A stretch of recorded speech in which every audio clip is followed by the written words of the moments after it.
Dakbayan sa Mandaue, wa pa makabayad sa 48 million pesos nga utang sa yuta sa relocation site sa Barangay Paknaan. Si Daryl Anunciado sa report.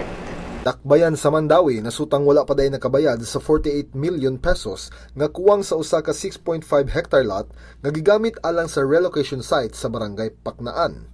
Kini human matud pa wala aprubahe sa unta sa Habitat for Humanity ang pagbayad sa kuwang sa luna ngadto sa tag-iya nga si Dennis Lua.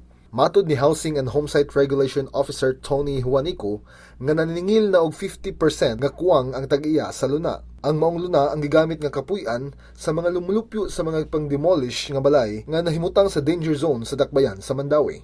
Si Juanico gikatakdang moadto sa kauluhan aron makigtagbo sa mga kadagkuan sa Social Housing and Finance Corporation ug Habitat for Humanity. Pasiunang nabayaran na sa dakbayan ang maong luna human sa pagbisita ni Vice President Jejo Marbinay niadtong Mayo ning tuiga, di initaga na og 44 million pesos alang sa luna. Kini si Daryl Anunciado alang sa Sun.Star Pilipinas.